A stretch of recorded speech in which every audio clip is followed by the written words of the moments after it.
Hey everybody, welcome into the back room. I'm Andy Ostroy. We have author Jonathan Freedland with us today. We'll chat with him in just a second, but first, thanks for tuning in. We appreciate you listening, and we'd love to hear your comments, so email us at backroomandy@gmail.com and or post on our social media, and we'll read some feedback next time. And if you like the podcast, please rate and review and follow or subscribe, and you'll be notified every time we post a new episode. So Jonathan Freedland is the author of the New York Times bestseller, The Escape Artist, the man who broke out of Auschwitz to save the world. And he's a weekly columnist for The Guardian, and previously The Guardian's Washington correspondent.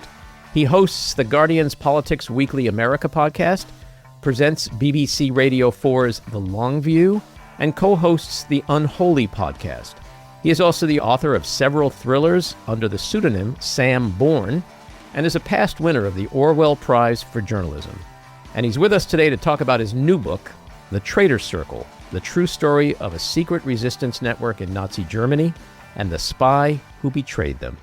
Jonathan, welcome into the back room. Very good to be with you, Andy. Thank you. So congrats on the book. It's called The Traitors Circle, the true story of a secret resistance network in Nazi Germany and the spy who betrayed them.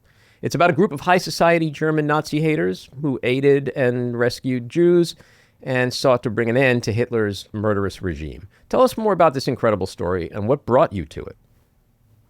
Well, I'm glad. Thank you. And I think it is an incredible story. It's a sort of jaw dropper, I think, because it is, as you say, it's 10 members of the German elite. There's not just one countess in this story. There's two.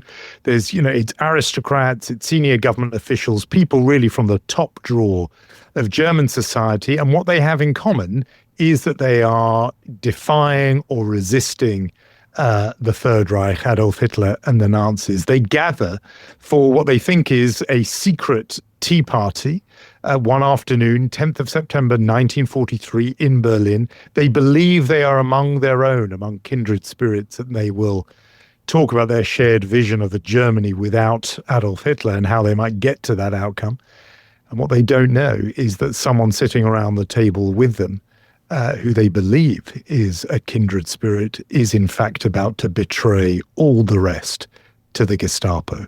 And so I've tried to tell the story, even though everything in it is true and there's 50 pages of footnotes, I've tried to tell it like a thriller. So that you're turning those pages, asking yourself, who done it? Is it the ambassador's widow? Is it the doctor? Is it the former model? Is it the former diplomat based in New York? Which one of these people betrayed all the others? And how do you balance that structure, that style of writing, to preserve the integrity and the historical aspect of what really happened, but turn it into like a page turner? Well, I think the key thing is to just absolutely stick to the facts. And so you can, the facts are astonishing. They're all there in the documents, in the letters, the diaries, the transcripts, some historical accounts, academic papers. One of the people who did come through this and survive testified at the Nuremberg tribunals, was on the stand for many, many hours. That's all there waiting to be plundered by me. There was, in the book, it culminates in a huge show trial, which was a spectacular event in the Berlin of the time. It was front page news inside Germany even out. There are transcripts of those proceedings. So you have to do very little. All you need to do, and this is really, you mentioned those thrillers that I've written. This is where I learned this. It's not a journalistic thing. It's a thriller writer's thing, which is withholding of information. So all the information that is in there is true, but you deliberately hold some of it back. There's suspense where you leave. I mean, each chapter ends with a cliffhanger. I'm not making anything up. I'm just saying that when Otto Kiep, he's the man who was consul general in New York, a real diplomatic high flyer, an invitation lands on his desk that will change his life. End of chapter. And so you want to know, well, what is the invitation? So it's about withholding the facts, dispensing them at intervals so that you ratchet up the tension and the suspense. That you, in this case, the betrayer, academic accounts of that will tell you the name of the betrayer straight away. But my point was to see, could I learn from the masters of this genre? I reread Agatha Christie and then there were none before sitting down to write this. How does she do it? I mean, it's the pacing, the tempo. That's something to do with things, whether they're true or not. But it is a new thing, and I did it a bit with the first book that you mentioned that came out 3 years ago called The Escape Artist. The subject matter couldn't have been more serious and obviously documentedly true, namely this man who was an inmate of Auschwitz. But the key thing was to tell it as in a way that true to the inherent sort of nature of that story. It was an escape story. It's an adventure story. So tell it like that, even as you are absolutely fastidious and meticulous about the facts. And in fact, to answer your very first question, it was in the research of that book that I stumbled actually upon this story. It was a speech by Heinrich Himmler, then head of the SS, in August 1944. It comes very soon after the famous July 20th von Stauffenberg plot to kill Hitler. People will know that from the movie Valkyrie with a slightly miscast Tom Cruise. In that movie, they came incredibly close, and the bomb did go off. It just didn't kill Hitler. That led to pressure on Himmler and the SS. Were they losing their grip? Were things running out of control that somebody could get with a bomb so close to Hitler? He gives a speech a few weeks later in which he's essentially trying to reassure the SS top brass by saying, we've got this. This is under control. And as an example, he mentions in that speech, and this was the line I came across when reading, he says, for example, we have that reactionary cabal who are prattling over tea, and he names a few of them. We've now got them. And I looked at that, honestly, maybe it's because I'm British, I saw the word tea and just thought, what is this? They had me at tea. I mean, what is this episode? I've never heard of this. You go into the undergrowth of the footnotes, and there you find that there was this literally a tea party that was secret and was betrayed. And the minute I saw that, I thought, well, that takes me into a completely different realm from the first book, which was this very dark story of the worst of humanity in Auschwitz, to instead this much more uplifting story, really, about people who do the right thing and resist it. It really is an incredible story.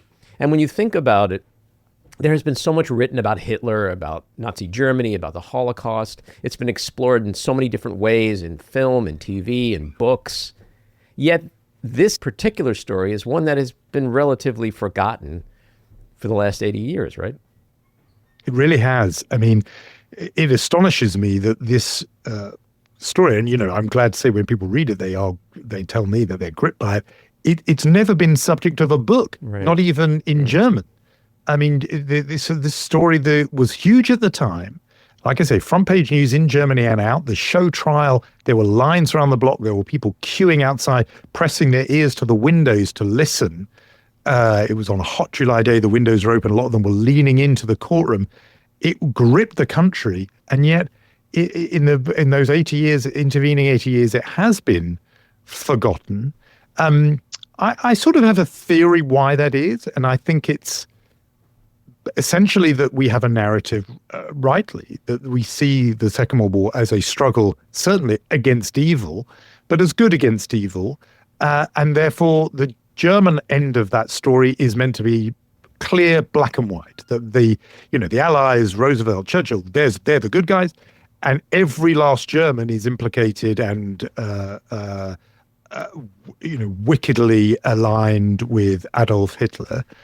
And therefore, German resistance, with a couple of exceptions, we've mentioned the Valkyrie plot. People know about the White Rose movement, Sophie Scholl, these students who were handing out anti-Nazi leaflets, and that's about it. I think most people might have a dim memory of that sermon that became a poem. First, they came for the communists, then they came for the trade unionists. And the sense we have is that after a few weeks in 1933, all the opposition were rounded up, interned in concentration camps. And by the way, that's true, that did happen. And thereafter, everyone fell in line.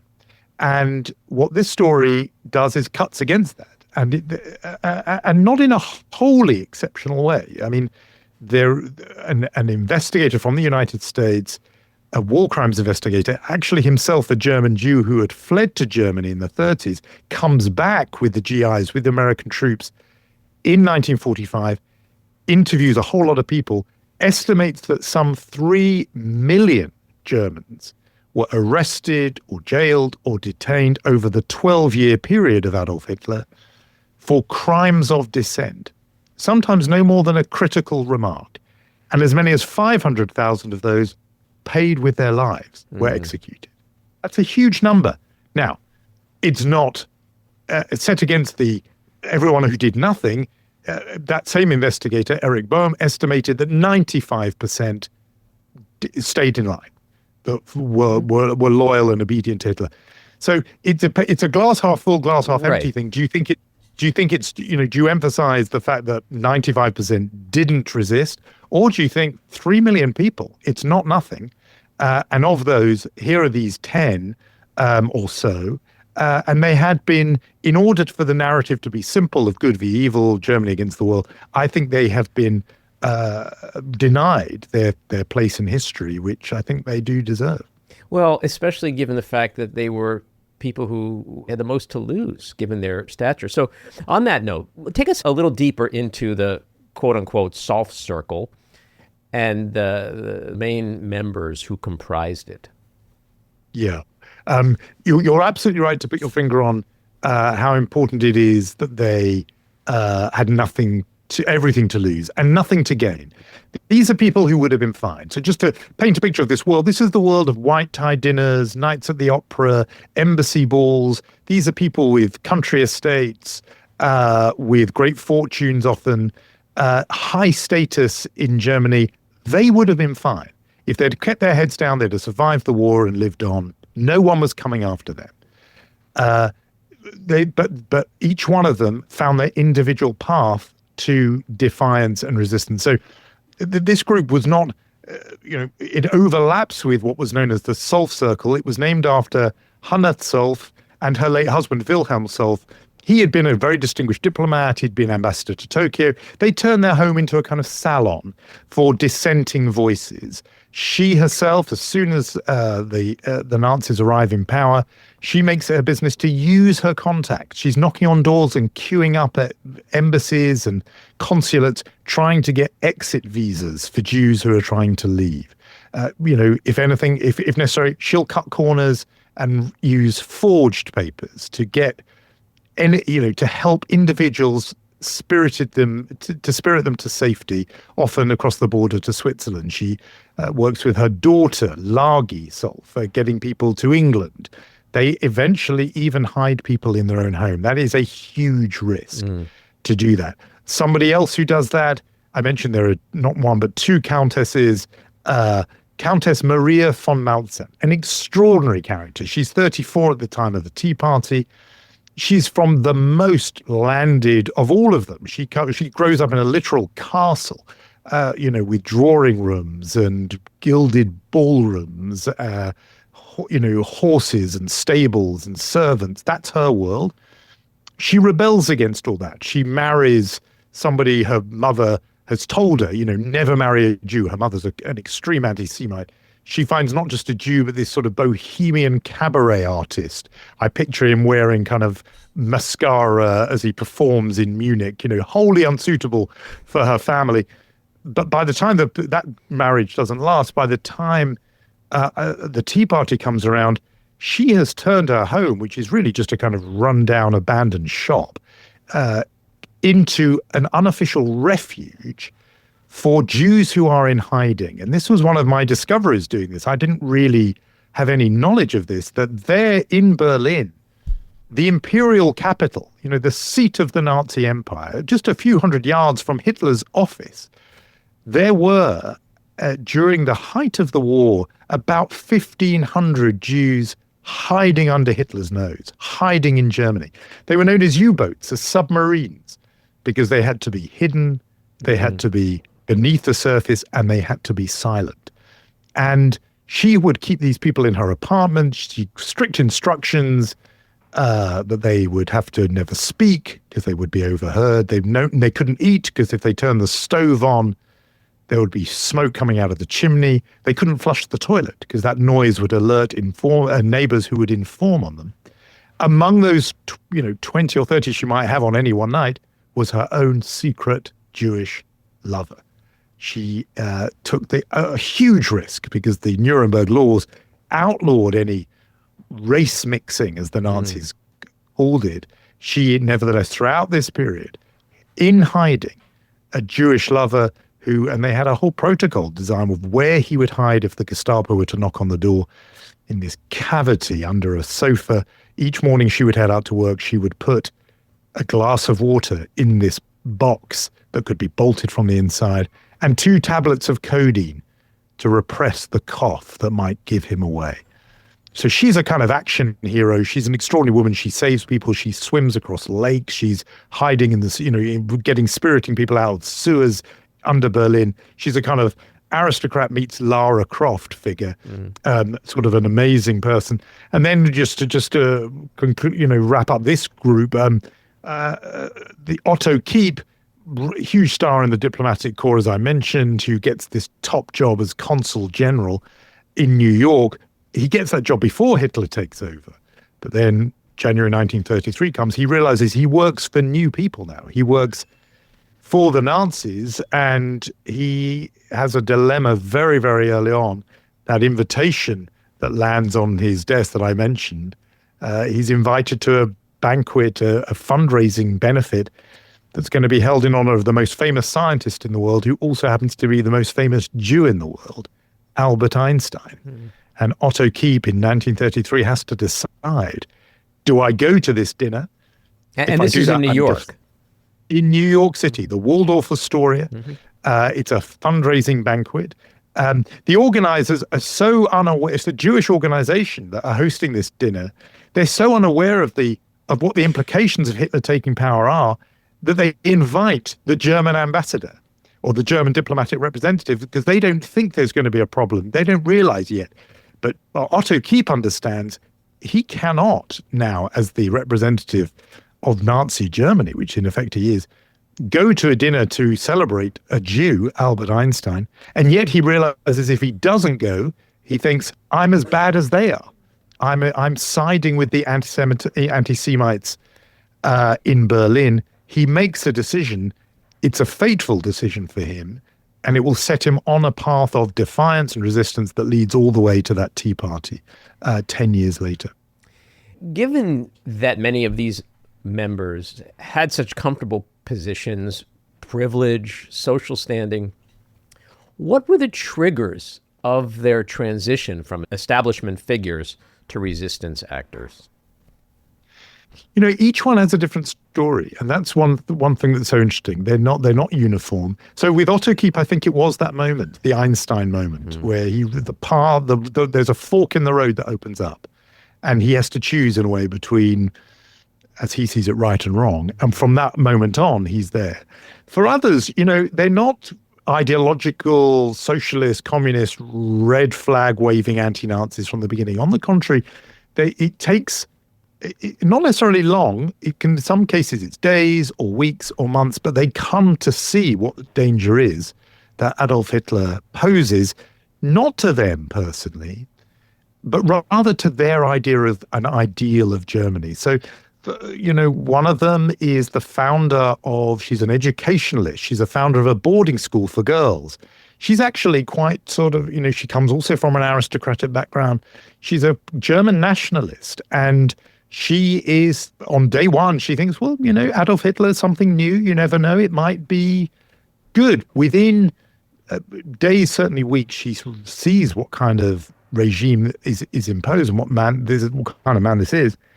And she begins to turn her school into, again, a secret sort of unofficial sanctuary where non-Aryans, meaning Jews, can send their daughters. And so the girls at the school describe how a new girl would suddenly appear, would be in the dormitory for a few weeks, and then they would wake up one morning and suddenly there was an empty bed. And it meant in the dead of night, her family had managed to get the papers they needed to get out of the country and had picked up the daughter at 3 o'clock in the morning and got across the border. Elisabeth von Taden, who was the head of the school, allowed that to happen. She quietly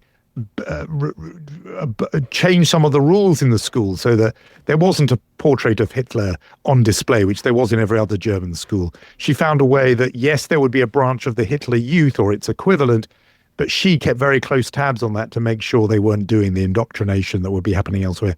Just these small acts of defiance that were made things possible. And, as there's one gesture almost, which had leapt out at me because it shows the range of defiance that is possible. On the one hand, there are people in this story who are on the edges of plots to kill Adolf Hitler. They're involved in that. And then there's then at the other end, there's this woman, Lagisolf, she's the other countess, who makes it her habit to, when she's going around Berlin, to always carry 2 heavy bags of shopping. Why?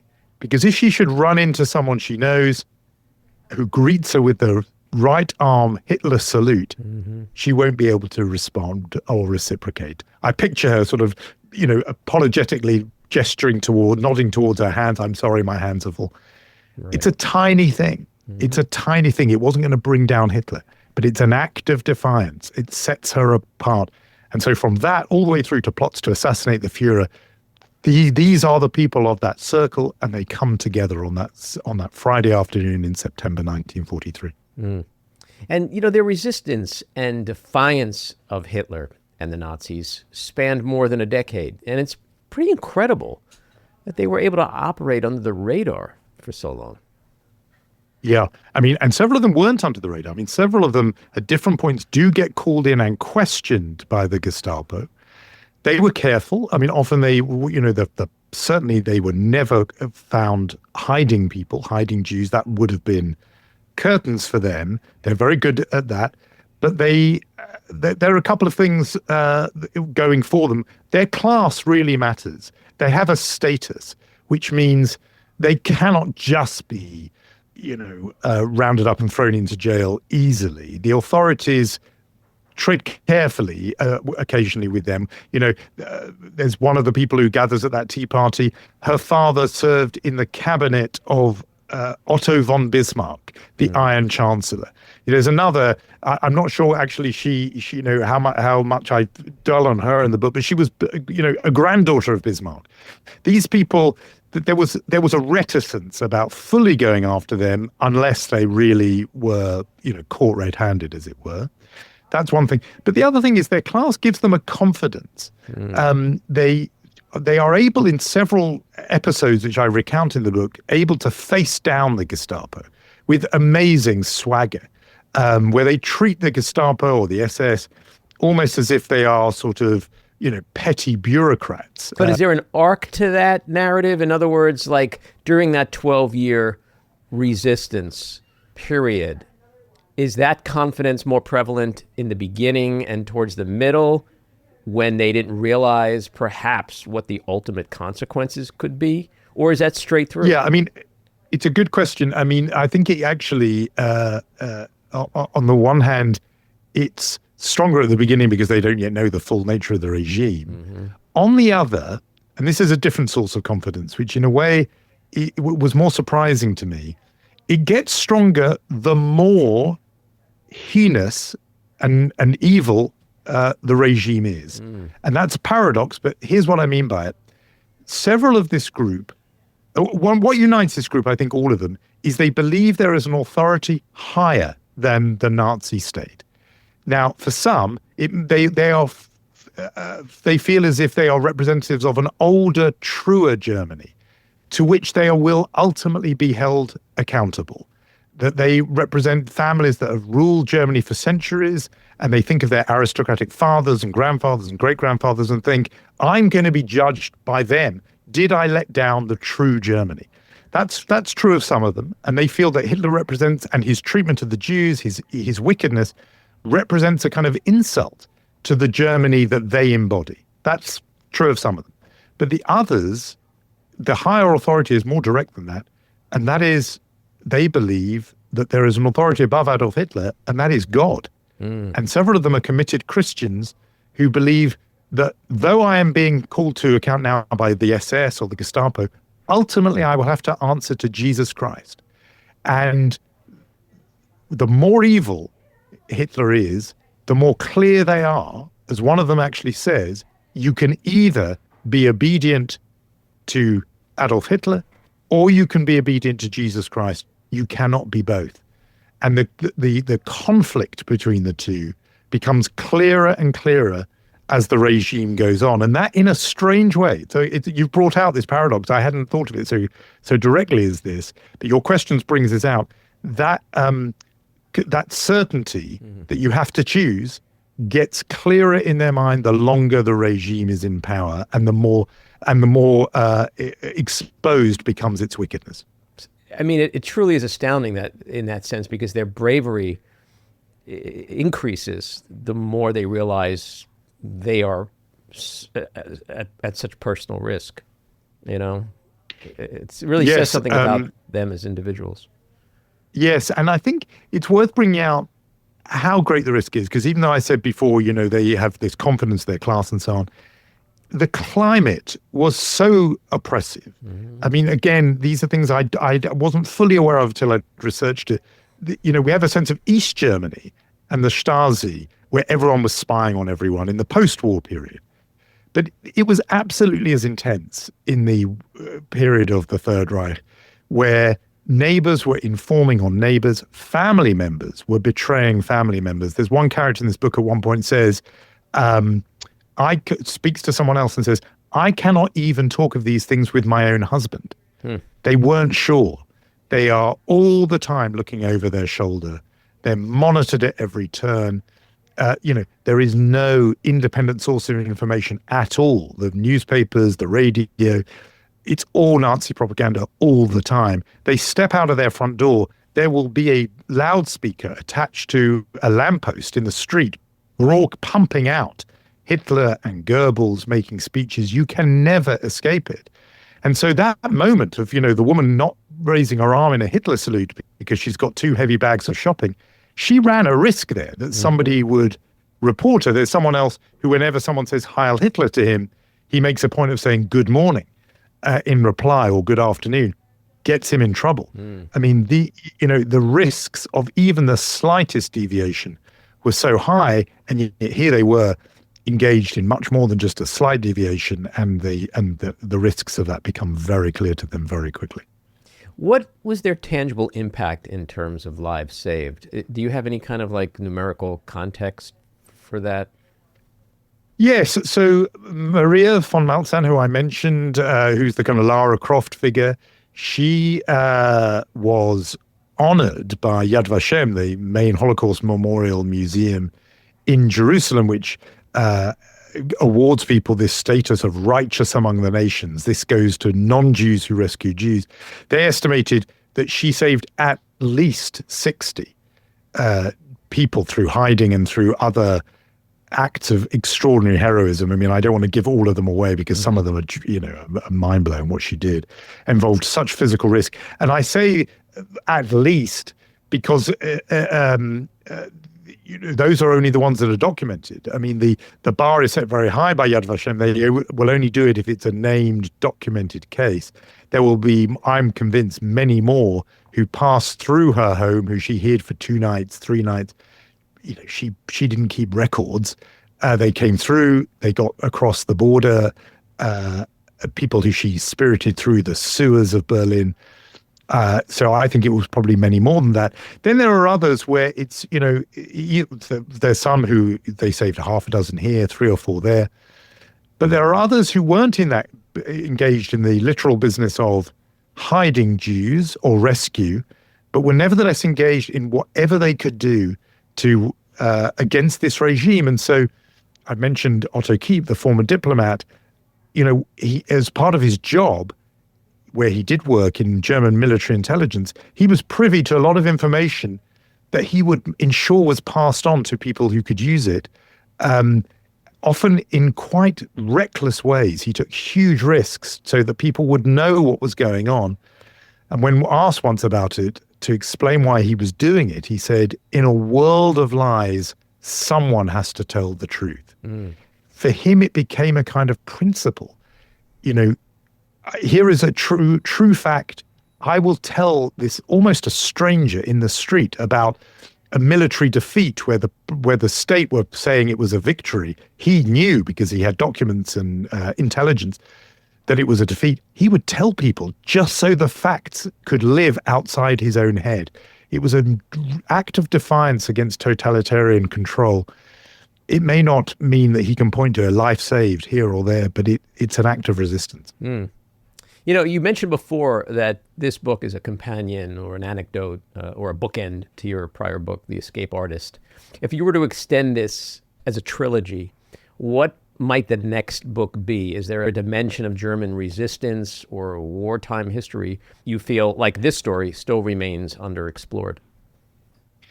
I'm smiling like this because that is the question I'm asking myself. Exactly that. And now I'm sort of, pausing, because I really did go straight from The Escape Artist into this book.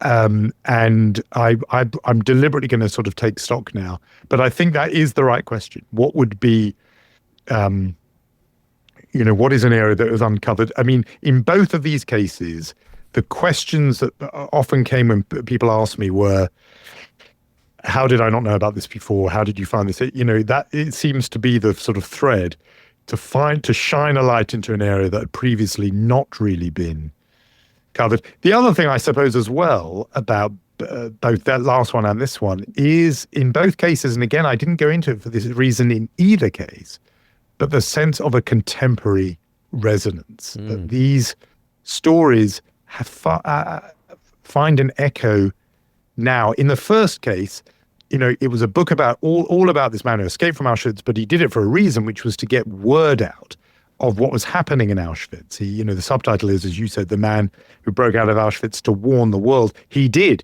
He wrote this report together with his fellow escapee, Fred Wetzler, became known as the Weber-Wetzler Report, made its way to Washington, to London, to the Vatican in Rome. His problem was too few people believed it. And when I wrote that, when the book was published, a lot of people found an echo that I wasn't expecting, which was, the warnings that we have about the climate crisis, for example, where we have no shortage of facts, but we have trouble believing them, really believing them, in the sense of acting on them. That was a contemporary echo of that book. And, very gratifyingly, people are reading this book now and saying, they are finding a resonance for the world we're in today. Well, so let's segue to that, because I have a few questions about the world today. But it's interesting when you were mentioning before about these 10 individuals and how, in a sense, up to, I think you mentioned 3 million other Germans were sort of put to this choice of God versus a tyrant. It's kind of what's happening in America here right now. When you think about the evangelical movement and the Christian right and their undying fealty, it seems like things might be changing a little bit, but, their fealty to Donald Trump. So with this, the thing I've tended to say, and I've been talking about this book to audiences on the left and on the right, and I'm deliberately making sure I say the same thing to both. What I say is, this book does not argue, and I would not argue, that Donald Trump is Adolf Hitler. That would be facile. I think it would be an insult to the victims of Adolf Hitler. I'm not saying that. By the way, nor did I. That's why I very selectively chose the word tyrant, which yes, he is. No, you're careful. You were careful. So absolutely right.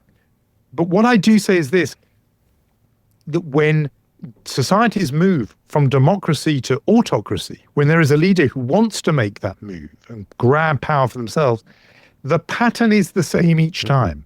And it recurs down the decades. You can see it in Viktor Orban's Hungary, you can see it in Maduro's Venezuela, you can see it in Erdogan's Turkey. The pattern repeats. And the shape it takes is that the would-be tyrant decides that any potential or real break on their power should be either weakened or removed altogether if it can. And the targets are always the same. They were then, they were in those places I mentioned, and you can see them. Whether it is an attack on the law courts, the media, the universities, the state bureaucracy, the career civil service, science, doctors, anybody that might be an alternative source of authority or of knowledge or of truth, that can act as as an inconvenient check, restraint, balance to the power of the leader. That is the pattern, and not only does that recur, in turn, what recurs is the dilemma, the predicament that imposes on the citizens living in that country. Suddenly, people have to make decisions. What matters more to me? My loyalty to this leader or my loyalty to my faith, say, to pick up the one you mentioned? Should I play for time, or is it important to disobey early? Do I do it alone, or do I make common cause? If I make common cause with potential allies, I take a risk because then they know what I'm thinking. Do I try and cut a deal so that, yes, I lose something, but at least I live to fight another day? Or should I just move to outright opposition? You think of the decisions that Columbia University had to make and Harvard University made. One tried to come to an accommodation. The other said, no way, we're not doing that. Those choices, you can find them. People will be making decisions like that right now in Hungary, if they didn't make them already. They were making them then in the 1930s and 40s. They were very vivid there, clearer perhaps than any other time. But I think it's this resonance that people are picking up on, and, hideous name drop, but Tina Brown, formerly of, the New Yorker, interviewed me about this book and said it's really odd, but this is a history book, and yet it could not be more topical, she said.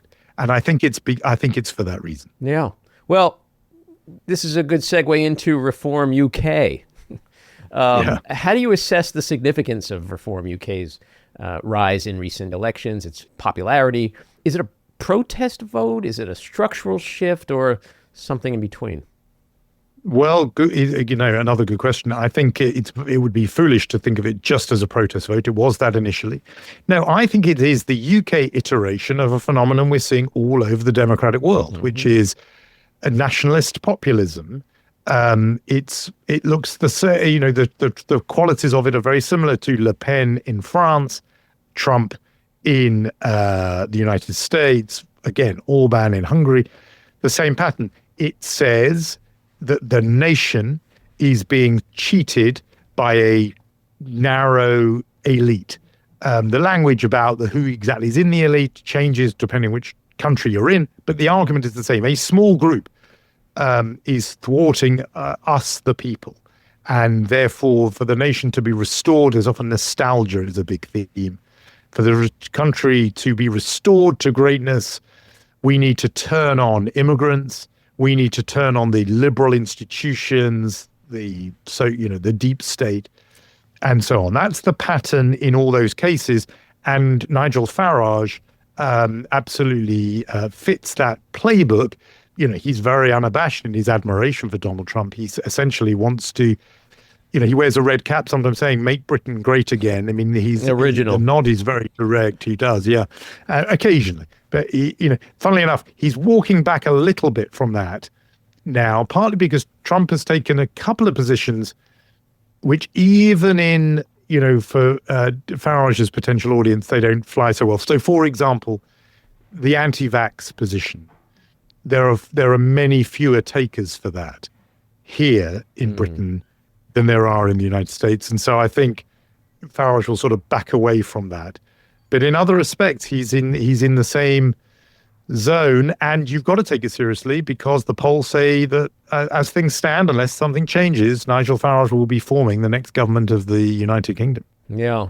And so Farage poses as this anti-politician, this populist, yet he spent about 25 years as a professional politician, which is more than twice as long as Prime Minister Keir Starmer's time in politics. That kind of makes him an insider, no? You're so right. It's exactly what often figures on the right are able to get away with, that they can pose as anti-establishment and insurgent for decades. I mean, Trump still runs against the US government. I think of Netanyahu in Israel, who's been prime minister on and off for 29 years, still says, poses as if the left are in control. They hadn't had a sniff of power in decades, but he is able to play that game. Yeah, Farage is absolutely establishment, absolutely insider, the kind of education he had. He was a member of the European Parliament for a very long time. It's amazing that he gets away with this act, but it shows you that in politics so often these days, it is about vibes, and his vibe is outsider. And Keir Starmer's vibe is insider because he was a lawyer and so on. Even though, as you absolutely say, one of them is new to politics, and it isn't Nigel Farage. Yeah. So why do you think the Brits feel that Starmer, Boris Johnson, David Cameron have failed them, thus pushing them to reform UK? Well, the country is economically in a gloomy period, and has been really for a long while, at least a decade. I mean, in a way, it hasn't really picked itself up since the crash of 2008. The economic crash. Productivity rates are very low. Growth rates are low. That, I think, is the backdrop against which Nigel Farage is able to make his case. For example, about immigration. When Britain was doing really quite well economically, people were pretty relaxed about newcomers and immigrants. They thought, in some ways, this is the mark of a successful economy. People are coming here to work. They didn't really have such a huge problem with that. This is different things change once the economy is struggling. And, Britain has public services that British people feel tremendously attached to, but they do require funding. And the most important of those is the National Health Service, where, in a way that amazes Americans, anyone can walk into a hospital and see a doctor and get first-class medical treatment for free. No one ever asks your, insurance code number or for a copay or for your name of your insurer. But that costs a huge amount of money, and for the country needs to be doing really well economically to pay for that, and isn't doing so well. And so suddenly then you're into a fight over resources, and people are waiting a long time to see a doctor. There is, a class for their kids at school is overcrowded, and it's very easy to look for someone to blame. Farage comes along with a very simple answer to what are often very complex policy questions and says it's because of them, and points the finger at immigrants. The other huge economic factor has to be mentioned, because it came out of nationalist populism, was Britain's decision to leave the European Union. Brexit has cost the country really dear economically.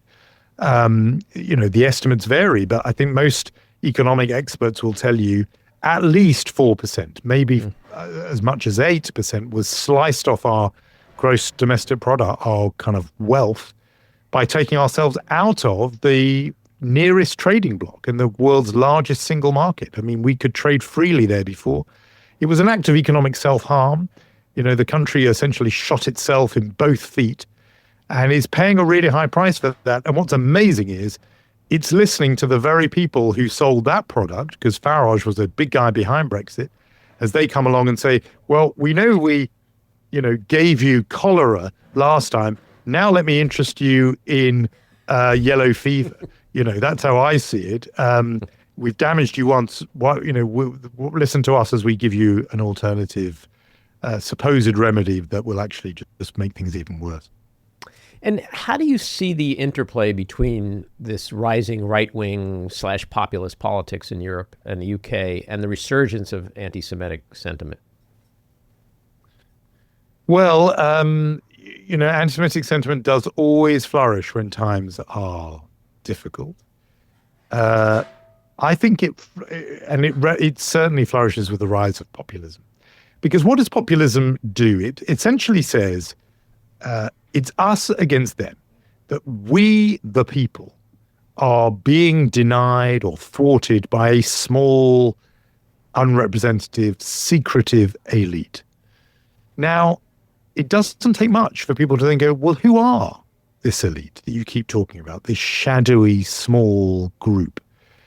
And the minute that question is in people's minds, Anti-Semitism for centuries has been there to provide an answer to that question. It says, well, you know who it is. Right. It's them, the Jews. Right. That's why that form of populism, that kind of nationalist populism, is so adjacent to anti-Semitism. It opens the door to anti-Semitism. Now, people would say, yes, but Farage, for his own reasons, is, actually, they might not say it about Farage, but they will say it about others. Oh, but they're often very pro-Jewish because they line up with Israel, and surely because their target is very often Muslims. Surely there's no problem there. I push back against that. For one thing, if people are going after any minority, that's bad news in itself. It's bad for racism to be on the mark. Right. It's particularly bad for Jews because if once you've started injecting that into the discourse, like I say, you will have people who will follow that train of thought and say, and this is where it goes on. It goes on online and, in the shadows a bit. But that discourse is legitimized once you have told voters that there is a secret group who are rigging everything against the rest of us. I think it opens the door to that, even if the speaker themselves does not point the finger at the Jews. It leaves other people to do that.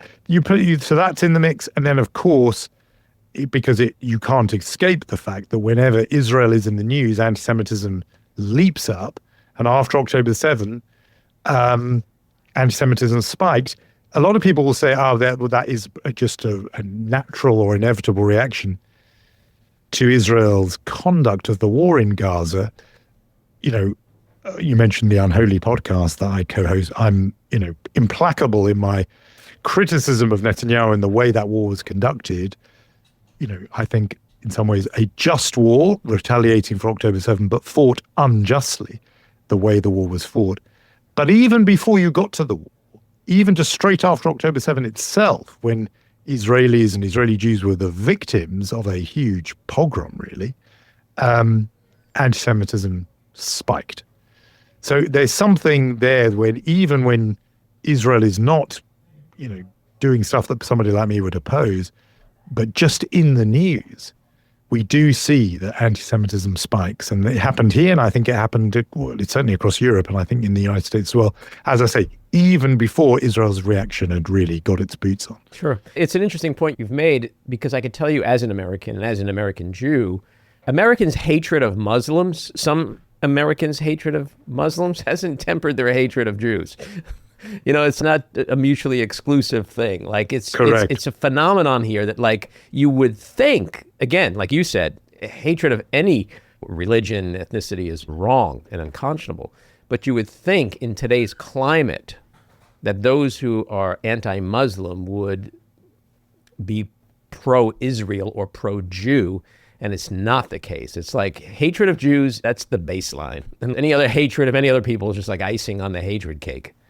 Yeah, I think that's right. I mean, there are definitely some people who, in order to advance their anti-Muslim agenda, will boast of being pro-Israel and so on. But, there are definitely pro-Israel people in their positions. You see this on the far right all across Europe, who are nevertheless pretty unrepentant anti-Semites. So they manage to square that circle. Yeah. But there are others who, as you say, they are equal opportunity haters, and their vitriol directed at Muslims doesn't mean in any way, it doesn't then extend to, and as you say, maybe even stem from, in the sense of the baseline, a hatred of Jews. And we know with other racisms as well, there's often, anti-black racism, there's the view that the Jews will not replace us slogan, meaning who is behind the greater diversity of America? Who is it that has brought in, as they see it, all these people of color? Well, it must be the Jews. So, it's not one of these ones where you have to pick and choose. A lot of these racists manage to have their cake and eat it. Yeah, it's a buffet. My last question. Yes. Britain has suspended the sharing of certain intelligence with the United States over its concerns about Trump's ordering of the military to wage lethal and likely illegal bombings of suspected drug trafficking boats. How significant is this lack of trust from one of America's closest allies? I would say it is significant. And I would say for this reason, which is when people talk about this relationship, the US-UK relationship, so, the Brits love calling it the special relationship. The heart of it actually is the intelligence cooperation. That is the most important aspect of it. And it survived the first Trump term because the intelligence professionals just carried on as if Trump wasn't there. But, there is a degree of intelligence sharing in which each is the other's eyes and ears in their relevant terrain. There's almost no barrier. There's no sort of membrane between what GCHQ pick up here in Britain and the NSA pick up in the US. It's, as I understand it, a pretty well free-flowing sharing. And it is partly what's given both a sort of great edge in foiling terrorism and so on over the years, that they are really so closely entwined. The so-called Five Eyes as well, Australia, New Zealand and Canada, alongside Britain and the US, the English-speaking world. It's been a tremendous defense and security and sort of intelligence asset, particularly for the United States, I would say, because it means their reach is everywhere. If you are seeing now, I think this looks like an opening shot to me, saying, okay, we're just showing you that there is a line that should not be crossed, where you cannot just assume that this goes on forever, regardless of what you do. I think it's significant. And, I was picking that up when Tulsi Gabbard was named as Director of National Intelligence. There were intelligence professionals in this country who were thinking, so you're telling me that when I've got really good intel on Putin's Russia, it's going to be funneled up to somebody who is basically a Putin apologist or defender. That, I'm not sure I think, we have to speak carefully about intelligence matters because you're just hearing things that you can. But my understanding was, even if at the political level, the decision was, nothing has changed, I would not be at all surprised, let's put it no stronger than that, if some intelligence professionals kept certain information in a drawer, as it were, and did not want to share it in such a way that it would reach the Americans, because the fear would have been, we know that last time Donald Trump was bragging in the Oval Office to Russian representatives about intelligence. Right. And they would feel like that could, and I think then sources were compromised. And so I wonder if there is an unofficial, undeclared go slow on some of the intelligence cooperation. But that would be the iceberg of which the story you mentioned is the tip. Yeah, no, I would agree. There's been a lot of concerns on that level here.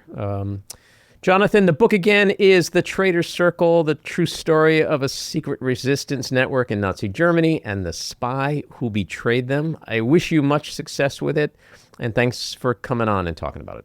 Thank you, Andy. It's been a pleasure, and I'm grateful for your insights into the book and our conversation. All righty. Take care. Bye-bye.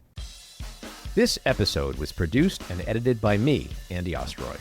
It was co-produced by Maddie Rosenberg and Jen Hammoud for Radio Free Rhinecliff, with additional editing by Maddie Rosenberg, music by Andrew Hollander, and graphic design by Cricket Langell. And with a special thanks to our sponsor, The Epicurean. Again, thanks for listening. Please rate and review wherever you get your podcasts, and subscribe to the Backroom with Andy Ostroy YouTube channel, where you can watch full videos of our interviews. See you next time.